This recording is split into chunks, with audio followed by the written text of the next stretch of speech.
after experiencing great loss, it is hard to re-engage in society as you normally did or as you had in the past. But the cynic in me says, you've never been through anything. And it's not fair for me to say that about people, but it's hard to engage in things that I would call trivial at times because I'm driving towards something really important. Like millions of people around the world, we need to work. Some do it for the money, others do it for the recognition. And if you're lucky, you do it because you love it. But finding purpose and passion in your work can be easier said than done, and the path to success can be unpredictable at best. But if you're looking for some inspiration, then I've got one question for you. Are you consuming your career, or is it consuming you? Welcome to Consuming Careers. As Yogi Berra once said, when you come to a fork in the road, take it. Hi, I'm Bruce Smith, and in this week's episode of Consuming Careers, we're spending time with Mark Myers, who, after 20 years in the electronics industry, found himself facing a life-altering tragedy, the loss of his youngest daughter to childhood cancer. In the aftermath, Mark found a new sense of purpose for his work and his relationships, and a redeeming clarity to focus on the things that really matter in his life, but not without the struggle of a day-to-day walk through the tension between hope and loss. So let's join my conversation with Mark. All right, well, welcome back to Consuming Careers. It is a cold Saturday morning. It's crisp. Here in Johns Creek. It's probably in the 40s, but with this breeze, it takes it right down to about 15. Yeah. So I've got with me Mark Myers, an old friend. Mark, welcome to Consuming Careers. Thank you very much, Bruce. This is I think this is going to be a really wonderful podcast, and I underestimated how much time it takes to chew down a bagel. I thought we could kind of make it through the bagels while we're talking, but they're really good, but we might save them for later. Yeah, maybe we should have just done coffee because you can just drink the coffee. Well, I'm really excited that we could get some time together, and thank you for making the time to join me on this bench. Absolutely. On a freezing cold day. But we're going to make the best of it.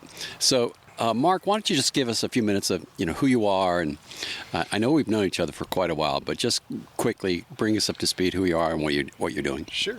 Mark Myers, I'm the Director of Communications for Cure Childhood Cancer. I've been married to Robin for 31 years. And oh, my goodness. We have 4 girls, and so I hail from Kentucky, the great Commonwealth of Kentucky. Yep. Born and raised in Louisville, and was educated at Eastern Kentucky University. So now I work for, like I said, Cure Childhood Cancer, and in the communications. So I'm writing constantly, and getting the website, going, and doing social media. So anything that's forward facing, and I get to speak a lot too. So it's a lot of fun. That's great. And so, why are we out here in the cold? Where are we? We're at Perimeter Church. Okay. All of our children went to school at Perimeter. They have a school 1st through 8th grade. Right here in Johns Creek, Georgia. Right here in Johns Creek, Georgia. Yep. Yeah. Yep. And it's a great school. In fact, my oldest teaches at Perimeter now. And so we are sitting on a bench that was dedicated by Kylie, my youngest 8th grade class, to Kylie, and it's a nice yellow Smiley for Kylie bench. So very special place for us in our family history, and just a place that I come back to a lot. Yeah. So this is a huge church with I don't know how 50 acres, I think. Yeah. Right. Yep. So we're in front of this just wonderful playground. Lots of room. We're overlooking a lake, probably a couple acre lake. Yeah. We've got some cars in the background, but it's kind of a little cloudy morning, brisk for sure. This might be the shortest podcast we do. But this is great. Thank you for sharing that. So, absolutely. Grew up in Kentucky. I did. So coming out of school, kind of what career path did you take, and where did that all start? Yeah, so I had a business degree. I had hoped to get into advertising. That was kind of my goal when I was in school, and I tried to get on with a couple ad firms here in town. Okay. And I found out quickly that when you come out of school, you start as an intern. That's an unpaid intern. Unpaid, yeah. And so I was living on. I actually moved down here to Norcross and was living on a friend's couch, and knew that that I needed to upgrade from that. So an unpaid internship was not going to work for me. So I started working for Baxter Healthcare. Okay. In their sewn products division. So I made lab coats and scrub suits and that kind of thing. Wow. So that was I was in their marketing department. So that was a good first start. Sure. From there, I had a friend who recruited me to come to work in electronic sales, so semiconductors and electronics. So I learned about. I had to spend some time learning about that, but that's where I spent my career until I started working for Cure. And on the side, like your podcast side gig, I was writing and really had a goal to publish some books, which I was able to do. But that was always a side gig, and kind of like the unpaid internship. It never really butted into something that was a paying thing. So you've written like 3 or 4 books, right? Yeah. I think, and maybe we'll get into the other books because I saw them and they seemed to have a common theme, but I didn't dig too deep into those. But you did start out in the Army. I did. Now, what did you do in the Army? I was in field artillery, so I'm glad we have headphones on so I can hear. Whatever you play it loud. Yeah. So that was long ago. I laugh when I think about how long ago that was. Yeah. Well, what kind of attracted you to kind of advertising, marketing? I mean, sales. I mean, you're an outgoing guy. You're the only person that I've known that has actually sung a ballad to their wife at church. So that was that was probably on 30 years Day ago or something. That's right. Yeah, that was so. Robin and I actually, I got called back to the Army for Desert Storm, and so I left, and Robin and I had broken up, and that kind of pushed us back together, knowing what's important. And so when I got back, we got engaged soon after I came home. Yeah. So I got to sing to Robin. It was just they asked me to sing something to her, and so I did. And so that was really a special time. And so I think what drew me to advertising was the creativity of it. Yeah. I just being able to take a product and try and figure out the psychology of how you can sell that product. Yeah. So, and I thought that I leaned toward the agency side because I just thought it would be fun to have, different products, or different ideas or services that you could market and for the company. So when you look back at those years, those early years in Norcross on the couch, was it just a job? Was it, did you have a kind of a vision for kind of long-term career? Was it, for me, I didn't even think of the word calling or purpose or anything in those days. Did anything kind of bubble up as, wow, this is really kind of hitting on all cylinders, or you really felt like this is a direction or a passion? I hate to say this, but I spent so many years in a job that I didn't have a passion about. I worked for good companies, don't get me wrong, and I was treated well and paid well, but nothing that I didn't feel fine leaving at 5 o'clock and going home. And then you start having kids, and it becomes you're working for insurance and for housing, and again, I don't regret any of it. I had a great support from the companies that I worked for, and was blessed through that. But we, as a family, I started developing a passion for international poverty and orphan causes. Yeah. So when was that? Oh gosh, we started sponsoring children through World Vision. I think was where it started. My kids were young, little bitty, and it just became kind of a passion as you learn more about orphan issues, or the African orphan problem. It draws you in. So I actually about 12 years ago, went to Africa and helped work on it, because I love to build things, Yeah. and I'm Yeah. a woodworker, and so I helped work on an orphanage in Swaziland. Well, it's now Eswatini, so they changed the name of the country, but it's a little country inside of South Africa. And Wow. then came back from that and just was gung-ho to go somewhere else, and went to Haiti to help build some houses for they were actually a group of deaf people that lived inside Cité Soleil, and so I got to move some of them in, and it was so rewarding. And I came back, and that kind of became my passion, and I really wanted to change careers and to go into that full time. I was really drawn toward that. So I had a couple of interviews, but never really an opportunity to move. So So you just kind of did that on the side. Yeah. Kept the day job. Kept the day job, Yeah. and really, but again, just started getting passionate about maybe I'll start a nonprofit, or maybe I'll Great. Go into that until 2014, and that changed the trajectory of everything. Yeah. Well, let's talk about that. So Okay. what happened in 2014? So in February, we went to Disney World, and when you're at Disney, you walk 10 to 15 miles a day. Yeah. So Girls. 4 girls. Ages what? At that point, they were 12 up to 12, 14, 16, and 18. So I think it was kind of a last hurrah before Meredith went to college. Okay. Probably 11. Yeah, they would have been 11 because Kylie turned 12 while we were there. So anyway, we came back, and Kylie's knee started hurting, and she was 12. She was our youngest. And so we did everything, we ran the gamut, went to doctor after doctor, and it was a growth plate issue. It was, some kind of bursitis or something, and we had braces, everything else. Well, finally the pain just got too great, and, Tylenol wasn't working anymore. Yeah. And so we on a Sunday night, we were determined to get an MRI. And so we went down to Scottish Rite and got an MRI, and it took about 3 days, and they came back and said she's got Ewing sarcoma, which is a cancer of the knee. And unfortunately, in all the time it took from Disney World to getting diagnosed in April of 2014, it had already migrated, so she was metastatic. It had moved.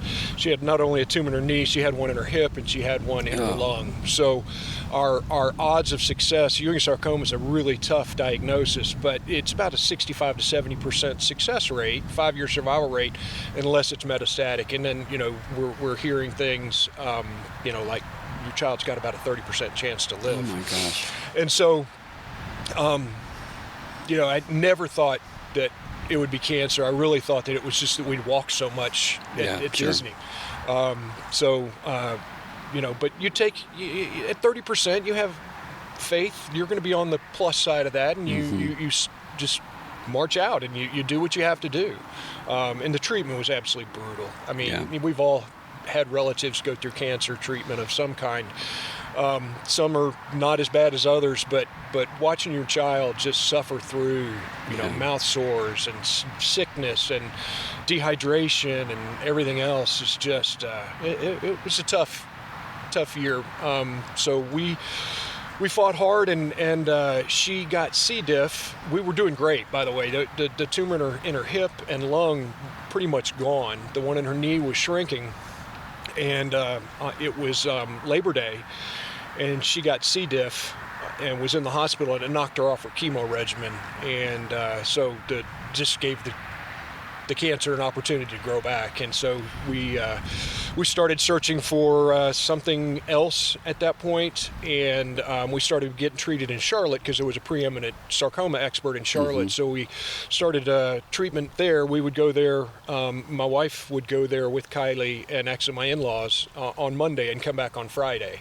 And again, everything was going great. In January, she was cancer-free, but everything just came back, and she passed away February 13th of 2015. So we had an 8-month fight.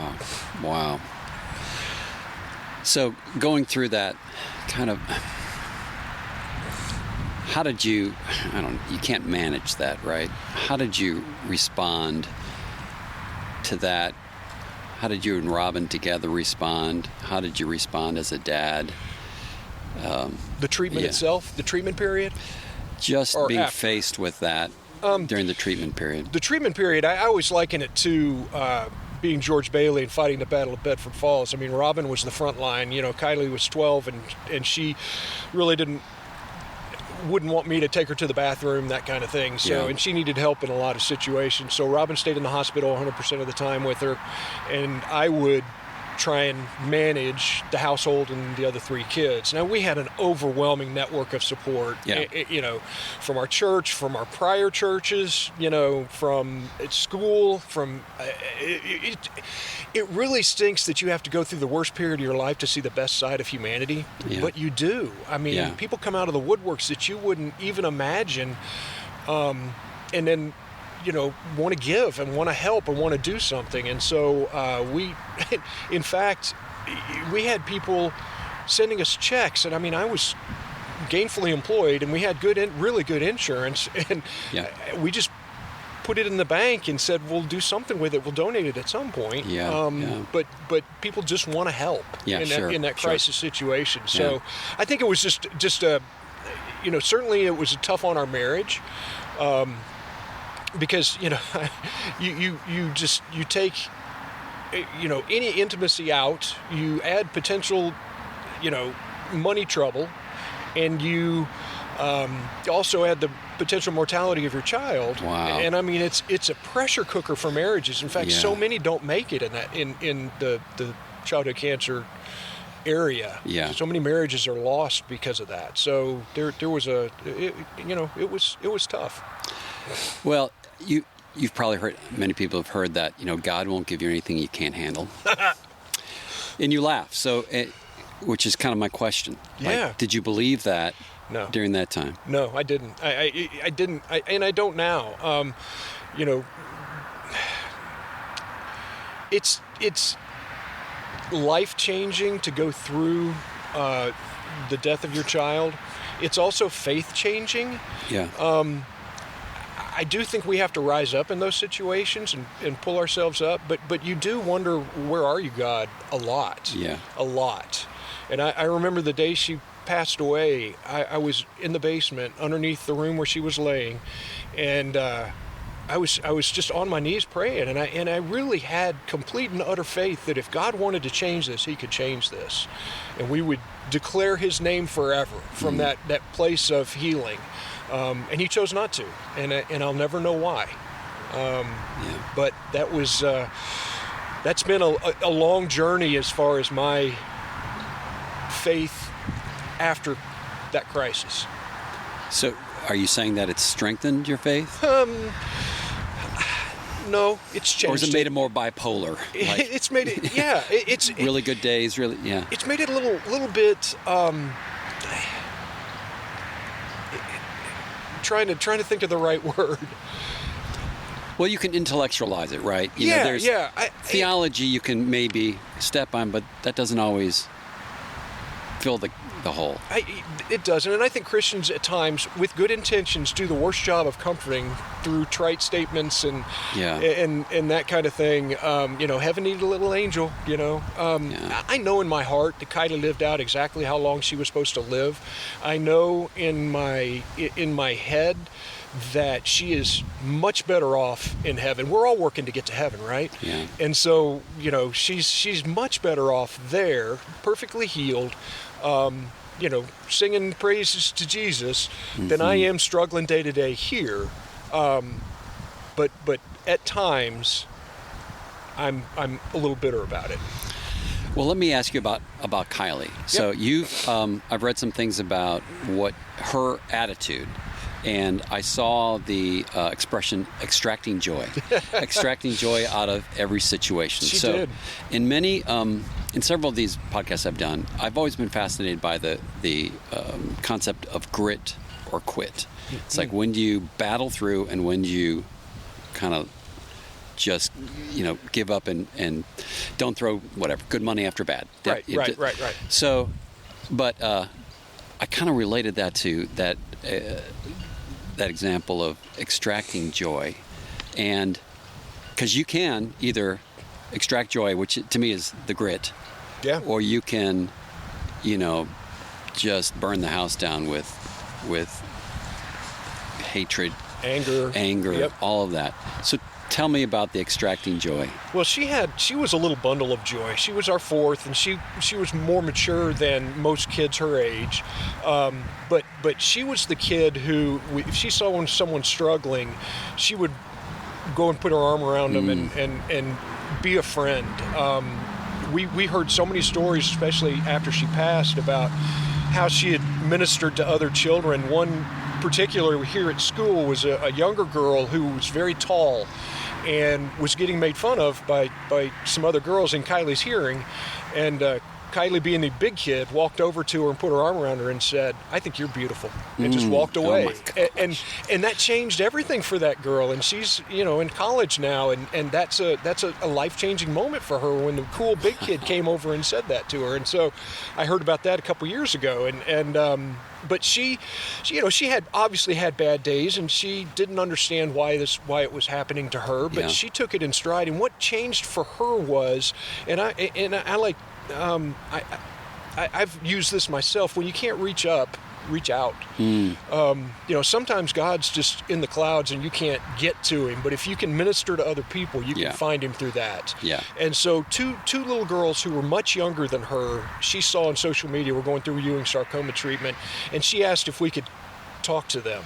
And so she reached out to them because she just felt terrible that these little 6-year-old girls were having to go through what she was going through.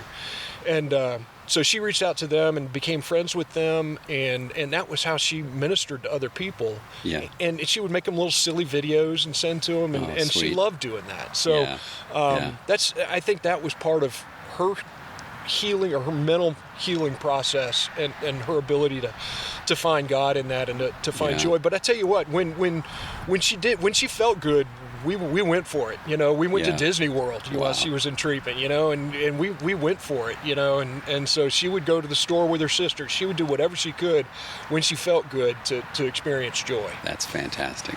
Yeah. She's a powerhouse, man. She is. She absolutely is. She sets an example for all of us. Yeah.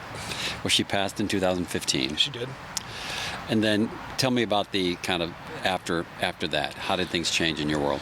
So I had been blogging for years as a way, again, to try and sell my books that didn't sell very well. So I had been blogging for years, and I had a pretty good following. Well, when Kylie got sick, everything changed, and everything I wrote about was different. And I tried to be as authentic as I could, because people can see through, when you're fake, when you're just trying to, everything's rosy, and people can see through that. And I always tried to be as authentic as I could. So when we were having a tough time, I wrote about the tough time, and with Kylie's permission. I would never have written anything that she wouldn't want me to put out there. But it was mostly about how I was dealing with it, and how we, were progressing in our life with cancer. And so after she passed, a year after she passed, I had been really writing about coping with that, and it resonated with a lot of people, and I got a lot of people to that reached out to me, and I would talk with them or message with them about their grief and my journey, and 3 people one weekend, 3 people said to me, "You should publish that." Yeah. And so what I didn't want to publish was, and a lot of people do, and nobody wants to read, blow by blow detail of your treatment. Right. And so I didn't want to write that. But what I took to was, how does Dad deal with this? How does a parent deal with such, traumatic loss? And so I took the year from her passing to first anniversary, and kind of put that together, kind of my progress. And everybody thinks of grief as linear, and it's not. It's a scatter graph. One day you're doing good, and the next day you're back 3 steps. And so it's not the 5 easy easy ways. It's just, you go back and forth. So and I think that came through in the book, and it actually Sold pretty well. We donated all the proceeds to childhood cancer research in Wow. Kylie's honor, and but it sold pretty well. I think in the end we made about $6 or $7 grand that we were able to donate. So I was very pleased with that, and I made a lot of contacts along the way too. What was the name of the book? Missing Kylie. Missing Kylie. A father's search for meaning in tragedy. Yeah. So we'll make sure we put a link to that in the notes, because I think people want to see that, find that. Yeah, absolutely. It's still out there, and again, it did pretty well. It got good reviews too. So were there any unexpected reaction or anything happened because of that book that surprised you, that it was used in a way that you just didn't expect? I've had like book clubs contact me, and they've read it in their book club, and I'm that astounds me sometimes. And I've had people refer to it, and so it did. Writing the book and continuing to write everything did lead me into my new career. Mm-hmm. So it was a total God thing. I had decided if I could find a way to work in the childhood cancer space, that was my new passion. Kylie's last words to me were to cure childhood cancer. Wow. And I take that seriously. That was her charge. And so I had gone up to Washington a few times and done some lobbying, and quickly kind of soured on that. I know that there's a lot of good work that's done in lobbying, but it's very difficult and time consuming. And so I was kind of looking at other opportunities, and I saw one for an organization called Cure Search, which was right up my alley in the communication space, marketing space. And so I wrote a blog post, and I was kind of getting my thoughts together for that. And a lady got a hold of me and said that meant a lot to me. Can we publish that? And she worked for Cure Childhood Cancer. She was the CEO, wow. Kristen Connor. And we had talked several times, and we'd been donors to them. And so I obviously said yes, absolutely, publish away. And but I said, by the way, I know you told me you had worked at Cure Search. Can you tell me a little bit about the organization, because they've got an opening in the communications field and I'm thinking about applying for it. And she said, I can't tell you about what they are doing today. It's been a long time, but if you're seriously looking, I'd love to talk to you. Wow. Yeah. And so about a month later, I got an offer to be the director of communications for Cure. That's great. So that's a great story. It was just a total God thing that she reached out to me, and then I reached back with that question. Yeah. And here we are, 7 years later. That was 2016. So, well, tell us about Cure. What is Cure? What do they do? Kind of what's their... I got a great elevator pitch. Let's hear it. So Cure Childhood Cancer. So Cure, capital letters Cure. Yep. Does that stand for something? Just the word Find cure. the cure. Okay. All right. Which is the best name in the business, right? Yeah. I don't have to explain to anybody what we do, for the most part. But we fund critical research, life-saving research, and we also support families that are dealing with the trauma of going through treatment or in their grief. So we have, we serve meals in a hospital. We provide counseling. Wow. We provide emergency financial assistance all over the country for families that, not everybody is like me and has good insurance and a good job, and actually there's so many single parents that are dealing with that, and I don't know how you have it hold your job and have your child in treatment. And so we provide emergency assistance for them, counseling, like I said, and also for unfortunate folks like me, we provide grief services as well, and pay for funerals. Yeah. So you joined them in 2016, right? That's right. What are some of the kind of big advances that have been made there since you've been there? Yeah, so there's so much exciting research going on. In 2017, we started investing in Children's Healthcare of Atlanta's what they call their precision medicine program. Yep. So precision medicine is a personalized form of medicine where they will sequence your genes and hopefully find a gene that's mutating. And a home run is when there's a drug out there that will react, that will turn that off or change that gene that's mutating, because cancer is just a mutating, growing gene somewhere. And I've heard it said that in the future that cancer will be treated agnostic of location. So it won't be treated breast cancer, testicular cancer, sarcoma. All the same. It'll be treated by what gene is mutating. Okay. So they're already doing that in breast cancer research and because people know they have the BRCA gene and so they're already doing that. It's just not been applied to children until there was I think four hospitals in the country that were starting to do that for children.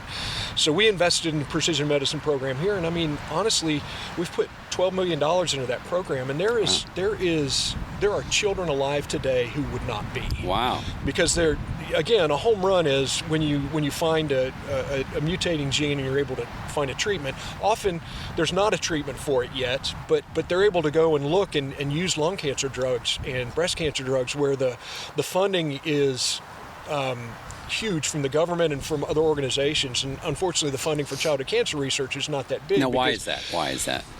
It's a rare disease. I mean, it doesn't feel rare, especially when you're involved in it. But 260,000 men and women in the United States are diagnosed with breast cancer every year. I think 275,000 with lung cancer, and there's 17,000 children in the United States are diagnosed with cancer, and there's 18 different varieties, and that includes brain cancer. So, so the government's going to spend their money on what the biggest is affecting, Sure. regardless of the fact that think about prostate cancer, which gets more funding than childhood cancer together from the government, which affects men in their late 60s is the average age of diagnosis, and it's already got a 98% cure rate. Okay. So it seems a little ridiculous to me, but that's where we are, and that's why cure exists to I'm bridge that surprised it doesn't gap. get more attention. Yeah, that's again, lobbying's tough, especially when you're lobbying your congressman, and they have no bearing on where the cancer research money is spent. Right. That's decided by the National Institute of Health and the National Cancer Institute. So, all right. So here it is, 2023. Looking back over not only the first part of your career, but also the last 8 years. How has your view, your approach, the way you frame relationships, the way you frame your work, the way you frame how you live life, how has that changed? Has it changed? It has. Absolutely it has. I think that after experiencing great loss, it is hard to re-engage in society as you normally did or as you had in the past. Okay. I do think every stage of my career, everything I went through, learning to sell and be relational and talk to people certainly helps me in my communication efforts in a different way. Yeah. So everything's kind of built on it. Those stair steps, I can see a reason for them. And have helped me in what is currently my career. But it's hard to re-engage and treat people because you think going to church is hard at times. Worship music is hard because you see people lifting their hands and I want them to praise God, and I want them to be leaning that way. But the cynic in me says, "You've never been through anything." Yeah. It's not fair for me to say that about people, but it's hard to engage in things that I would call trivial at times. Wow. Because I'm driving towards something really important, and having lost that. I can't deal on the surface level of things anymore, and I don't engage with people on that level, with new people. It's hard to make new friends, to be honest, and it's hard to be in groups at times because, what's the first thing people ask? Yeah. How many kids do you have? Right. What do you do, and how many kids do you have? Right. And how do I answer that question without, I can make anybody cry in a couple seconds. Yeah. The checkout lady at Publix asked me about my tattoo, and it's a picture that Kylie had drawn me. And oh, wow. And I just had to say, it's a picture my daughter drew. And then she said, "Oh, she must love it." how do you answer that? Yeah. It's a lot. There's a lot of discretion that goes into, you and I can talk because we've known each other so long. Right. So, but there's a lot of discretion that goes into day-to-day conversations. But also sounds like a higher sense of urgency. Yeah, Like everything matters. Like it does. time is of the essence. Time is right? of the. I mean, we're losing kids, Yeah. and unfortunately, the cure rate's moved up because of research to 82 or 84%, but that means that almost 1 in 5 doesn't make it 5 years. Yeah. And the side effects of these brutal treatments are lifelong. Yeah. Yeah. So there's definitely a sense of urgency, and we talked about before. I left work at 5 o'clock and left it at the office. I can't leave it at the office now. It's who you are. It's who I am. It's part of my Yeah. life, and there's drawbacks to that too. I mean, I have to set boundaries with the families that we engage with even at times. Because I can't get sucked into that. Hearing about people's treatments and I can't. So I definitely have to set boundaries. So Well, going back to something you said earlier about when you were going through the treatment period, like your intimacy and your relationship and the challenges, the pressure that was on the family at the time, has that changed? Has it relaxed? Has it? What does that look like now? So we all, in the wake of Kylie's loss, we all grieve differently, all 5 of us. Yeah. I had Robin. My grief, the way I managed my grief was to move. Let's get some answers. Let's get more money into research. And again, at that point, I was lobbying the government and speaking places, and that was my approach to it. Robin wanted to sit in spaces that Kylie had been and wouldn't have left them if she didn't have to take the kids to school and that kind of thing. We had one of our daughters who swallowed everything, just bottled everything up. Oh wow! And we had one who immediately knew she needed to see a counselor. Yeah. And then the other one just had a lot of trouble in school. The one that was closest to Kylie had a lot of trouble in school because, again, talk about the dealing with dumb things. Girls in her grade would be like, "Why doesn't that boy like me? And do I look good in these jeans?" And that kind of thing. And Jenna didn't have time for that. Right. Right. She had just lost her sister. Yeah. So while I have discretion and wouldn't say anything, she would say things. so she was a little self-ostracized. Yeah. Yeah. Wow. Okay. Well, and let me just say, there's no right or wrong way to handle the grief. You just have to march on as best you can. That reminds me. So, how would you counsel someone who's facing something similar to this, as it relates to kind of what to expect? How to address even their career, but also relationships, close relationships, and the ones that reach out to them. Yeah.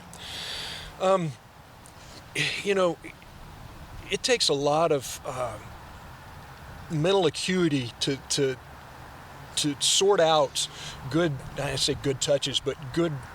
I'm going to say good touches and bad touches. There are people who want to cling to any crisis, and then there are people who truly want to help. But I had trouble with a lot of people coming back into my life or wanting to reach out, and I just didn't have enough space in that Wow. after we lost her. I didn't have enough space to manage my family and their grief too. So that first couple of years, I really had to look. My job is not even extended family members. My job is not to manage your grief. My job is manage mine, to help my wife and children as best I can. Wow. And so we lost relationships over that. Yeah. Because I just couldn't deal with that. Yeah. So, if you're in that situation, or if you find yourself close to that situation, it's easy for someone to offer help and truly want to help, but for that to be a burden. When someone would come to us and say, "What can we do?" I don't even know what I'm doing. You know, Yeah, so yeah. I always tell people if they've got that situation, you know, if someone's going through cancer treatment, another kind of treatment, another just a grief situation, go mow their grass. Yeah. Don't ask what can I do. Go pick up their sticks. Yeah. You know, deliver cookies. It just Yeah. they can't manage. The other thing that really helped us was having a filter. We had Robin's sister was just a great medium, so we asked people to contact her, and she would sort those out. Yeah. So if you're going through that treatment, find a close friend or a family member who can be kind of your spokesperson. And I don't say that because we're not famous, but you know, if you're in a big community or a member of a church, people are going to want to reach out over and over again. And it was great to say, you know, can you contact Sure. her? That's great. So what would you say sustains you now versus maybe before Kylie's passing? I think that's an interesting question. I certainly have a sense of purpose, you know, in a new community that, you know, we're raising money and trying to help. But I think that sense of purpose has really helped me, you know, deal with the loss. Yeah. Focus gives you energy, pushing forward. Yep. And that can be found anywhere. And not everybody has to go work for a nonprofit. You know, I mean, we need people to help us who are making lots of money that can donate. Same with, you know, any nonprofit does, but not everybody has to go and work for one. Yeah. Okay. Hey, I've got one of your favorite quotes here. Okay. And I want to hear kind of how you, why this is important to you. So this is Charles Dickens. Heaven knows we need never be ashamed of our tears, but they are rain upon the blinding dust of earth, overlying our hard hearts. Why does that speak to you? That you know, okay, so Charles Dickens is my favorite writer. I've read everything except for the last book he wrote, and I read a book of his every year. Okay. And I go back to Great Expectations and David Copperfield every so often. Yeah. So so that quote. So I frame that by saying that I just love the way he writes or wrote. But that quote speaks to me because I spent so many years. And I'm not, you know, Mr. Macho Man, but unemotionally. Yeah. You know, I think my wife would say fairly emotionally unavailable. Wow. You know, it just nothing brought me to tears. Yeah. But since losing Kylie, by the way, I find that hard to believe. You know, knowing you now, I just find that hard to believe. Well, after losing Kylie, I just, I couldn't help but cry. Yeah. And you know, I think there's something cleansing in that, and so now, you know, there are. It doesn't bother me. You know, I'll cry in public. I don't care anymore. You know, I think there was a part of me that had that public persona of, you know, not crying. You know, big boys don't cry. Sure. I think we all grew up with that. Yeah. You know, so so yeah, that quote definitely speaks to me. Well, because you should never be ashamed of your tears. My wife and my daughters make fun of me because I've got menopause, right? Because the weirdest things make me cry. Oh yeah, hey, yeah. I think that's and they love pretty catching common me on it too. That's funny. That's funny. So, is there another chapter after this? After, you know, do you see after your time with Cure? Is there something else that's kind of, you know, maybe doing writing professionally, or is there? Do you have that kind of in the future that you're looking at? You know, I would love to write the great American novel. You know, I mean, I would love to do that. You know, where it's the time. Yep. But I don't know. I think this is where I am for now. It's in this season. I don't have a great desire to move away from this. Again, it was Kylie's charge to me. Yeah. So I take that seriously. Well, go ahead. I'm sorry. I mean, I'll always have that. You know, that will always be my charity of choice. Is who's funding the best research. So. Well, we're kind of wrapping this up. So, would you say that you have consumed your career, or your career has consumed you? Ooh. That's interesting.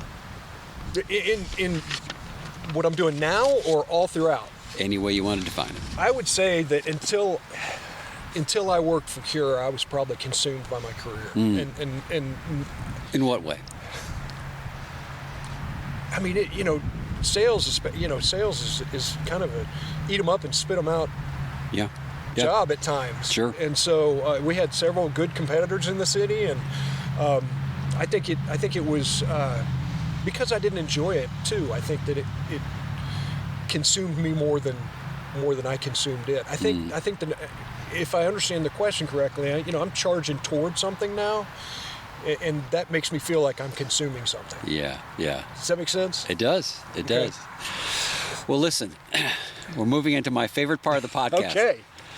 Going into the lightning round. Are you ready? I'm ready. Strap in. I'm Here ready. we go. I'm ready. 5 questions. Okay. If you could only watch one TV series for the rest of your life, what would it be? Oh gosh. Game of Thrones. Game of Thrones. See, I thought for sure you were going to say Lancelot.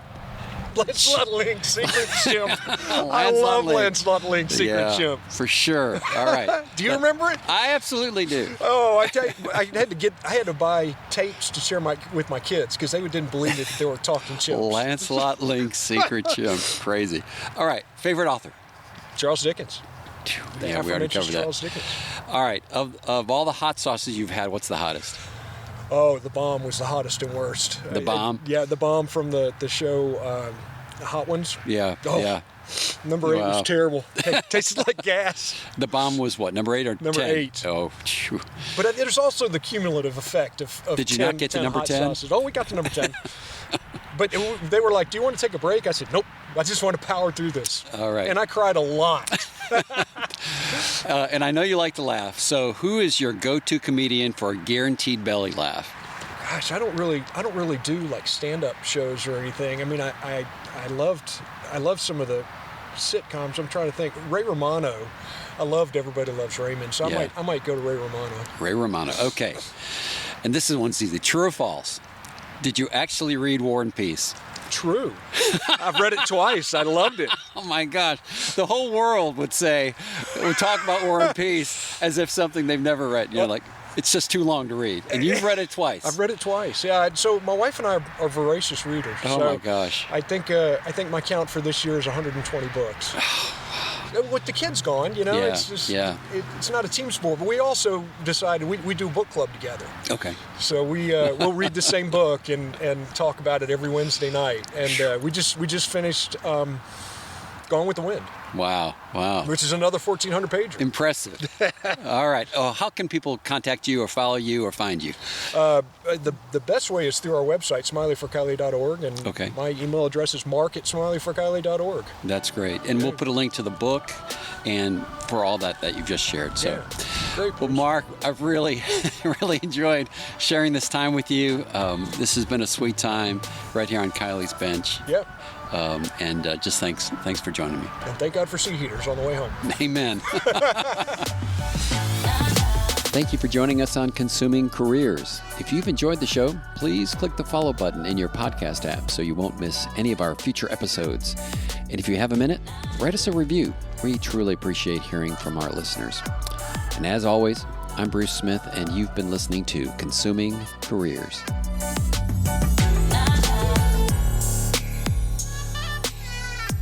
Well, like we at work, we provide food in the hospital, and it's that same concept of when you eat with somebody, it's Yeah.